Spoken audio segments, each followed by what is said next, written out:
Na mtazamaji, basi karibu tuzungumze na mchungaji ambaye vile vile ni mwimbaji. Karibu sana. Asante. Shukrani kwa kuweza kufika hapa siku ya leo. Pia mimi nashukuru kuwa hapa. Wakenya wamekuwa nauliza mchungaji kidogo amenyamaza, haimbi na vile wanapenda nyimbo zako, nikiwa mmoja wao. Umeona nimejaribu kuimba. Sana, hongera sana, nimesikia unaweza imba. Siwezi. Ndani. Ukitilia manani, imesikika unaweza kuwa mwimbaji mzuri. Lakini Mungu nikawa namtukuza Mungu, anaona, anasikia. Yenyewe. Si ndio? Kila kiumbe. Siku hizi uko wapi mchungaji? Siku hizi niko katika mji unaitwa Limuru. Limuru iko katika Kiambu County. Huko ndio tuko na huduma, tumefungua kanisa na tunashukuru Mungu. Kanisa lako linaitwa? Kanisa langu linaitwa Eden Worship Family Church. Kama vile the Garden of Eden. Exactly. Sawa sawa. Yeah. Lakini mbona ukaacha kuimba mchungaji? Uwezi kuwa mchungaji na ukaimba vile vile? Inawezekana. Ama umepause tu? Yes. Inawezekana uwe mchungaji na ukaweza kuimba. Lakini unajua kila kazi ina jukumu, na pia unapoanzia lazima upate hujakuwa balance kidogo. So pale nikajipata nimeingia sana katika uchungaji sana. Lakini nikagundua baadaye, lakini nikiwa tu pale naimba na sifu, kurekodi tu bado sikuwa na rekodi. Lakini nikagundua Wakenya wananihitaji, makanisa, watu wale, my fans wale wanabarikiwa na nyimbo zangu sana. So nikaanza kufufua, na pia sasa nimefufua uimbaji kabisa. Nimeingia katika studio, nimeanza kurekodi. Hivi karibuni wanasikia hata zile za zamani nimeanza kuzirekodi upya, na pia kuzitengenezea hata video mpya, at least ili my fans waweze kuona kweli niko. Wakenya watarajie nini? Ni wimbo gani ambao unautengeneza sasa, ambao uko jikoni? Waweza tupa kionjo tu? Kwa muda ama kwa saa hii niko kwa studio, kuna wimbo ninauimba wa Kenya, sio worship, lakini naumba kwa sababu wakati ule tunaingia wa Kenya lazima wawe kitu kimoja, na tuweze kulinda Kenya yetu. Tukiingia katika uchaguzi tunaona vile mambo yanaendelea, na pia ataenda kuendelea sana. Kwa hivyo kunahitajika kitu kinaweza leta wa Kenya pamoja. Kwa hivyo saa hii ninatengeneza wimbo, ama nimeingia studio na producer wangu, tunatengeneza wimbo. At least within a month itakuwa imetokea ya Wakenya. Lakini bado natengeneza worship ile nahisikia kwa moyo wangu. That is my call. Sasa calling yako ni worship, si praise? Yes, calling yangu sana ni worship. Naweza fanya praises na ninafanya na ninafunza, lakini moyo wangu ni wa kuabudu. Ulianza kuimba lini mchungaji? Nilianza kuimba miaka mingi. Nikiwa mtoto mdogo, na pia lakini wakati nilianza kurekodi, nilirekodi kanda yangu ya kwanza katika lugha ya mama mwaka wa 1996. Ilikuwa inaitwaje hiyo kanda? Ilikuwa inaitwa Haleluya, Haleluya, tokuwe mudharava, Hallelujah. It is a song that many people love it so much. That was my first album, 1996. 1996. Hapo ulikuwa na miaka mingapi hivi mchungaji? Kitu 17, 18 there. Wow. Yes. Ulikuwa bado katika kama shule ya upili hivi? Exactly, nakuja kumalizia. Uliposema kwamba unataka kuwa mwimbaji, wazazi wako walipokea vipi? Jambo moja, nilitamani kuwa mchungaji kitambo nikiwa mtoto mchanga, lakini sikuelewa na sikujua nitakuja kuwa mwimbaji wa kurekodi. So wakati nilikuja kuimba ama kuhisi ninaweza rekodi nyimbo, mama yangu alinishika sana na akasema kutoka kitambo nilikuwa napenda kumtumikia Mungu. Kwa hivyo hata kama sitatumika katika hali ya uchungaji, ameona nimeingia katika hali ya uimbaji, na nilikuwa nimelelewa kanisani sana. Kwa hivyo na hiyo kipawa ilikuwa ndani yangu, hugenitoanisha pamoja hata shule. Kila mtu alikuwa anajua mwimbaji Kahora. Mbona nyimbo za injili, mbona si za kidunia? Nililelewa katika nyumba ya Mungu. Na hata kama ningependa, nililelewa na mzazi mmoja, mama yangu. Alikuwa mkali. Naam. Sasa kuna mambo haungejaribu kuyafanya pale. Kwa hivyo ilinibidi, na alikuwa amenileta sana katika nyumba ya Bwana. Hata kuokoka, niliokoka nikiwa kijana tu wa primary school. Nilipeana moyo wangu kwa Mungu. So kufanya nyimbo za dunia singeziweza, zilikuwa ubari sana na mimi. Mama angali hai? Yeah, anakutazama? Najua ananitazama. Nampenda sana mami. Nitakoga hivi hali yote. Sawa sawa. Basi mtazamaji, tupate kupata wimbo mmoja wa Isaac Kahura ndiposa tuweze kuendelea na majadiliano haya. Baba, naomba kubarikiwa nawe, sitoki hapa usiponibariki. Mchungaji, unajua kwa nini sijaimba na wewe? Nakutazama. Mwelekezi wangu ambaye anaitwa Raul, wimbo ulikuwa ukiimba hapa, kaniambia sasa, Mary, sikia, hivyo ndivyo watu huimba. Nikaona kama amenitoa mark sana. Nikasema wacha basi ninyamaze. Nyimbo zako, hasa huu wimbo, ulishinikizwa na nini ama ulichochewa na nini ndio posa ukaimba wimbo huu? Hasa nyimbo zangu ni mapito. Wakati mwingine ni mapito, napitia katika hali, na katika ile hali kunatokea wimbo. Nikisoma Biblia ninapata, nikinapopitia Mungu anifunulia wimbo, na ninakuta kama sasa, hasa hiyo wimbo, Baba naomba kubarikiwa na wewe. Ni kuna mambo hasa yalikuwa amenizingira sana, na lakini nikakumbuka kuna wakati Moses alisema, kama uwepo wako hautaenda nami siwezi kaenda. Na Mungu akamuuliza, hiyo ni hadithi moja. Tena Mungu alimuuliza Moses, ni nini hicho umeshika kwa mkono wako, kitumie na kitafanya miujiza.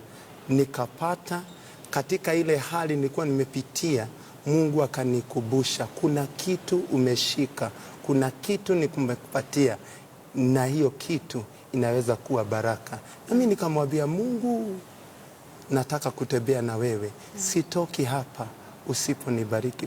Pale Mungu akaanza kubadilisha mambo yangu. Naam, kuna wimbo mwingine ambao unaitwa Umetukuka na nyimbo zingine. Je, nyimbo zako ni wewe mwenyewe hutunga ama wewe huandikiwa ama wewe humwambia mtu yale ambayo unapitia alafu anakusaidia kutunga? Na nyimbo zangu mimi hutunga mwenyewe, na ya hutunga na huziandika mimi mwenyewe kwa mapito, kwa hali kama sasa hiyo wimbo Umetukuka pia ilizaliwa katika mambo.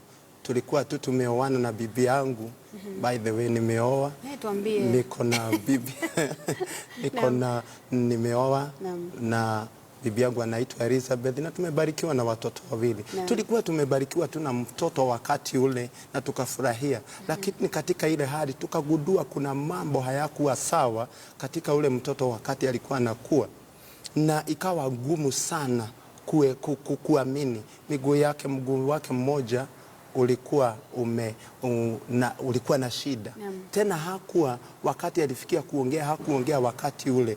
So nikaanza kutafakari, naona kama Mungu ameniachilia. Lakini kuna kitu moja nilijifunza, hata wakati napitia mangumu, Mungu anahitaji kuabudiwa. Kwa hivyo wakati ule Mungu akanipea wimbo Umetukuka. Nilipokuwa nasema umetukuka, nilikuwa namwambia Mungu, umetukuka zaidi ya hii hali ya mtoto wako. Umeheshimika, hakuna aliye kama wewe. Yani unakataa kuona situation, unamuona Mungu aliye na nguvu. Tuambie kidogo huo wimbo, kama sekunde 15 hivi. Umetukuka, twakuheshimu, hakuna mwingine kama wewe. Wewe Mungu Baba yangu, na kuinua na Tuzungumzie uchungaji. Wewe kama mchungaji, jukumu lako hasa mwaka huu wa 2017, siasa zimeanza kuchacha, Wakenya wanagawanyika kila uchao. Jukumu la kanisa, hasa nyinyi wachungaji, kuwaleta pamoja Wakenya ni lipi? Kuna lolote ambalo mnafanya kuhakikisha kwamba Wakenya wanasalia pamoja?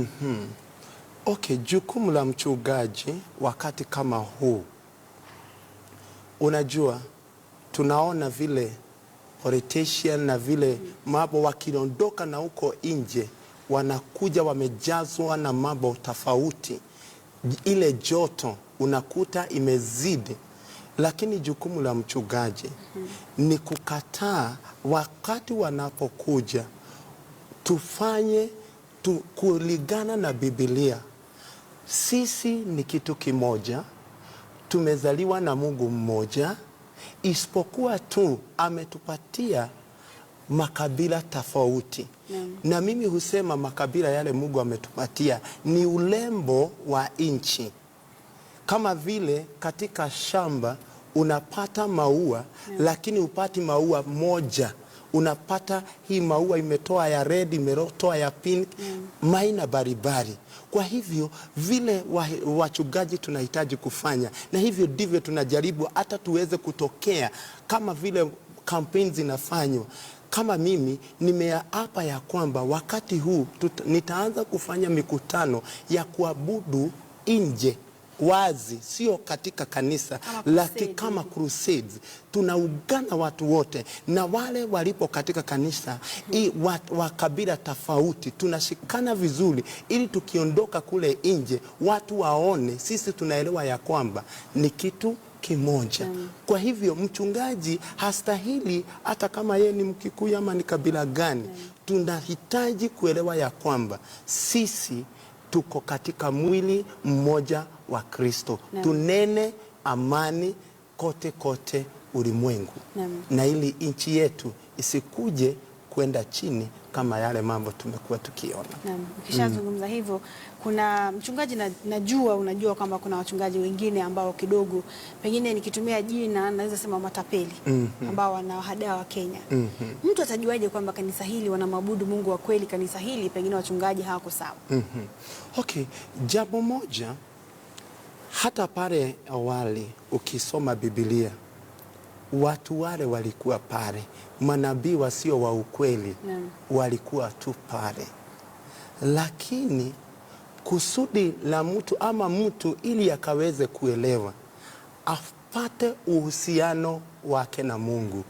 Ukipata uhusiano wako karibu na Mungu, Mungu mwenyewe atakuelekeza. Na akikuelekeza utakuja kuelewa kanisa lile unahitaji kuwa. Kuna wengine wanaenda kutafuta Mungu hata pale pale tu, lakini kwa muda, kwa sababu wana hisia ya kumtafuta Mungu, Mungu hujidhihirisha kabla hawajaingia katika mambo zingine, na unakuta Mungu amewaondoa pale. Lakini jambo la kwanza, mtafute Mungu na umpende Mungu, kwa sababu ukimpenda Mungu na ukimtafuta yeye mwenyewe ataziongoza zile njia zako. Ni changamoto zipi ambazo nakabiliwa na wachungaji, na vile vile unaweza zungumzia pia waimbaji? Maana bila shaka kuna changamoto nyingi sana. Watu wakikuona umekosea kidogo, ai mchungaji na nafanya hivi wanakutarajia ukuwe mtakatifu.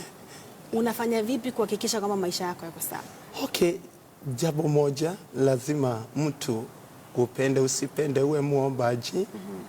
Kwa sababu ukiwa muombaji, Mungu ataziendea njia zako, azatitengeneza.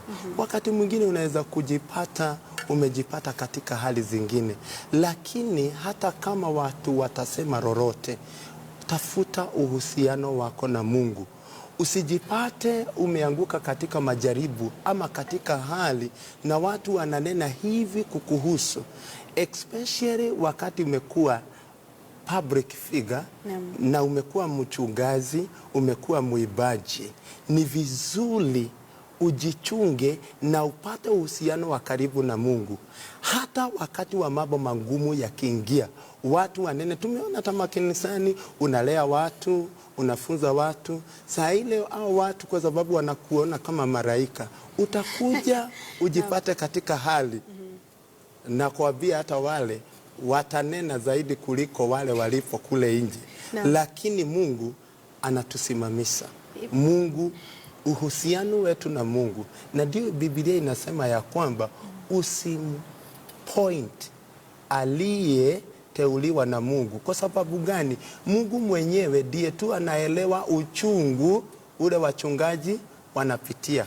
Wale waibaji sometimes wanajipata katika changamoto za baribari, zingine baya, zingine ziko kali, lakini ule Mungu amemuita, atakuja na atamrudisha mahali. Kidogo unasema kwamba wachungaji pia wanajaribiwa. Wakenya wanafaa waelewe kwamba wachungaji pia ni wanadamu. Na hatujafika, muibaji akasema bado sijafika. Hatujafika, tuko tu hapa.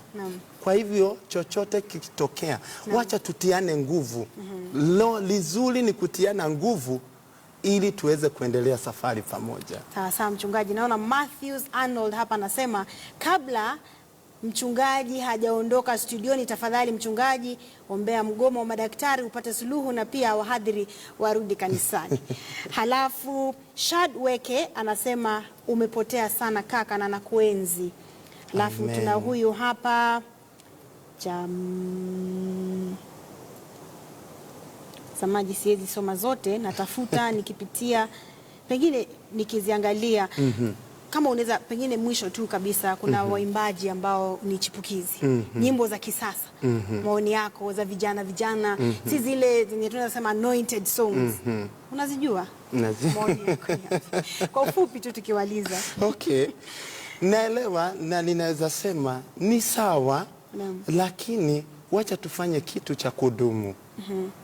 Kwa sababu kitu cha kudumu kitahudumia generations tukiwa na wakati hatutakuwa pale. Kuna nyimbo waibaji wanaziimba, zinaenda miaka 2, miaka 3, lakini huyo mtu anasahulika na zile nyimbo. Kuna nyimbo sisi wenyewe tumekuwa tukiziimba na bado ziko pale. Wacha tumtafute Mungu, tuziimbe nyimbo za kuwafurahisha tu watu na kuzizumua mioyo na kudansi tu kwetu wenyewe. Kuna nyimbo nyingi tunaimba na tunaziita za dini, lakini zinatuhudumia sisi. Hasihudumii nani?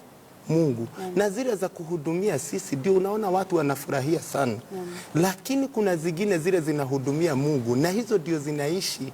Unakuta zinaishi maisha, unakuta hizi zinakuja zinaenda, lakini kuna nyimbo zinabaki. Kwa hivyo ningeomba tu waibaji wenzangu, hata kama tutaimba zile nyimbo za kufurahisha watu, unajua lazima tufurahi.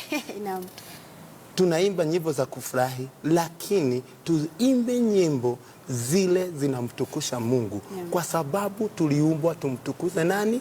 Mungu, Mwenyezi Mungu. Na ni vyema tumuimbie nyimbo. Kauli za mwisho, sekunde kama 15 tukimalizia. Okay. Kauli la mwisho langu ninaweza sema hivi. Kila mtu, mwimbaji na mchungaji, jipe moyo. Hii safari ni ndefu, ina milima na ina mabonde. Na ukijipata katika mlima na katika mabonde, usitafute alternative. We panda mlima pole pole, wacha wale wanakupita wakupite, lakini utafika pale Mungu anakuelekeza. Kwa hivyo kila mtu mahali alipo, jipe moyo. Siku yako itafika, na kama Mungu amesema utajulikana na utaonekana, lazima utapatikana.